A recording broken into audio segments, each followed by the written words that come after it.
কেউ বলছে ধুরন্ধর মুভিটা নাকি একটা জাস্ট পলিটিক্যাল প্রোপাগান্ডা, আবার অনেক মানুষ বলছে এটা একটা দেশাত্মবোধক মুভি। পাকিস্তান আমার সাথে কি কি খারাপ করেছে আর পাকিস্তানের আমরা কি কি করতে পেরেছি সেটা আমাদের চোখের সামনে তুলে ধরেছে।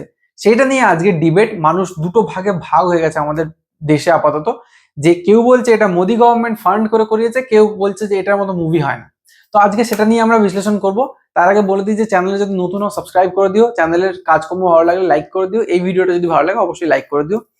তো দেখো, ধুরন্ধর একটা মুভি যেটা প্রথম পার্টটা আমি হলে গিয়ে দেখি তৃতীয় দিনের মাথায়। দেখার পরে এটা পরিষ্কার বুঝতে পেরেছিলাম যে কোথাও না কোথাও আমাদের কারেন্ট সেন্ট্রাল গভর্নমেন্টকে প্রমোট তো করছে এই মুভিটা। কারণ ওখানে বারবার যখন 2010 সালের আগের কাহিনী দেখানো হয়েছে, তখন বারবার বারবার বলা হয়েছে যে এমন কোনো গভর্নমেন্ট যদি কোনোদিনও আসে যে আমরা, মানে আমাদের ইন্টেলিজেন্সের লোকেরা বলছে যে আমরা যেটা করতে চাই সেটাকে যদি সাপোর্ট করে, আমাদের কাজটাকে যদি ফান্ডিং করে, তাহলে আমরা অনেক বড় কিছু অ্যাচিভ করতে পারবো। আর তারপরেই দেখানো হচ্ছে যে যত বড় বড় কাজকর্ম হয়েছে, যেমন মেন কালপ্রিট যদি বলো আদিত্য ধার, মানে যে মুভি ডাইরেক্টর, যে স্টোরিটা লিখেছে, আমরা তাকে প্রথমে চিনতে পেরেছিলাম কোথা থেকে? উরি সিনেমাটা থেকে। উরি সিনেমায় কি দেখানো হয়েছে? Surgical strike. তো সার্জিক্যাল স্ট্রাইক কে করেছে? মোদি গভর্নমেন্ট, বা মোদি করিয়েছে বলতে পারো, মোদির ডিসিশনই হয়েছে। আবার এখানে দেখানো হচ্ছে যে পাকিস্তানের কি কালোবাজারি যা কাজকর্মগুলো করেছিল, যেমন ডিমনিটাইজেশন, মুম্বাই অ্যাটাক, এই সব কিছুর পিছনে যা যা হয়েছে সবকিছুর এগেনস্টে মোদি গভর্নমেন্ট সবসময় তাদের এগেনস্টে ছিল। তো এইসব জিনিসগুলোকে একের পর এক দেখানো হয়েছে এবং মানুষের মতামত না দুদিকে ভেঙে গেছে।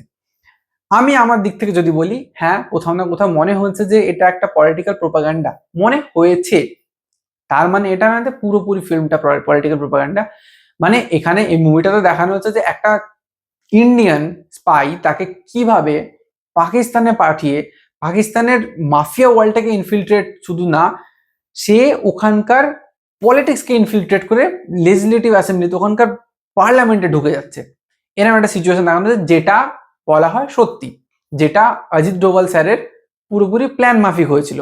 তো সেই কাহিনীটাকে তুলে ধরা হয়েছে এবং দেখানো হয়েছে যে আমাদেরকে কিভাবে পাকিস্তান প্ল্যানফুলি আমাদের উপরে অ্যাটাক গুলো করেছিল।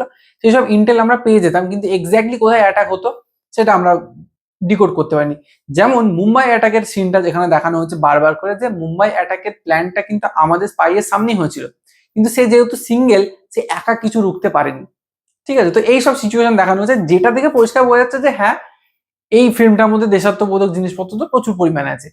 দ্য রিভেঞ্জ সেকেন্ড পার্ট আমি এখনো দেখিনি, কিন্তু যারা দেখেছে তাদের থেকে শোনার পরে বুঝতে পারছি যে এটা অনেক দেশাত্মবোধক সিনেমা হয়েছে, মানে মুভি পার্ট হয়েছে।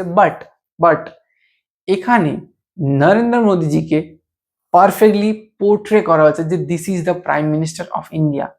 তো সেটা নিয়ে অনেকের অনেক প্রশ্ন, সেই জন্যই সবাই হয়তো বলছে যে এটা পলিটিক্যাল প্রোপাগান্ডা। তোমাদের কি মতামত আমি জানি না। এবার আমি একটা জিনিসে আসবো, অনেকে আবার এটাও বলছে যে এই ধরনের ভায়োলেন্ট মুভি কি ইন্ডিয়াতে দেখানো, সেন্সর বোর্ড কোথায় এইসব মুভিকে কেন রিলিজ করছে? তো আমি একটা জিনিস বলি, যখন টেররিস্ট অ্যাটাক হয়, যখন মানুষগুলোকে মেরে বোম দিয়ে উড়িয়ে রাস্তায় ফেলে রাখা হয়, তখন সেখানে তো কোনো সেন্সর বোর্ড লাগে না। তখন তো মানুষ র ফুটেজটা দেখতে পাচ্ছে, আর যারা মরছে সেটা আমাদেরই ভাই বোনেরা।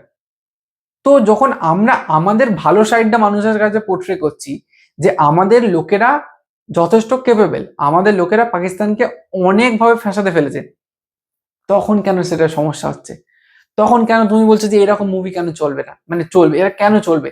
ভাই চলবে, এই মুভি চলবে। কারণ যেই মুভিতে দেশাত্মবোধ আছে, যেই মুভিতে আমাদের দেশকে বড় দেখানো হচ্ছে, যেই মুভিতে পাকিস্তানের যে রিয়েলিটিটা দেখানো হচ্ছে, যে তারা কতটা নিষ্ঠুর, তারা কতটা নোংরা, সেই মুভি চলার রাইট আছে, সেই মুভি চলবে। তো তোমাদের মতে কি মনে হয় যে এই ধরনের মুভি, যেগুলো দেশাত্মবোধক বলতে পারো, যেগুলো বলতে পারো ডিপ ডাউন পেনেট্রেট করছে যে আমাদের কারেন্ট রিয়েলিটিটা কি, এরকম মুভি কি চলা উচিত? তোমাদের কি মনে হয় সেটা তোমরা কমেন্টে জানাও। আর এটাও বলো যে তোমাদের কি মনে হয় যে এই মুভিটা কি সত্যি একটা পলিটিক্যাল প্রোপাগান্ডা মাত্র? মানে যদি শুধুই পলিটিক্যাল প্রোপাগান্ডা হতো তাহলে কি এত মানুষ ভিড় করতো? মানুষ কি এতটাই বোকা? নাকি এই মুভিটার মধ্যে সত্যি কোনো মেসেজ আছে যেটা আমাদের সব ইন্ডিয়ানদের জানা দরকার?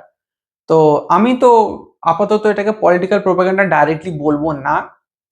আমার মনে হয় যে জিনিসটার মধ্যে এমনও কিছু জিনিসপত্র, মানে মেজরিটি পার্টটাই এমনই কিছু যে যেটা আমাদের দেশের মানুষের জানা দরকার।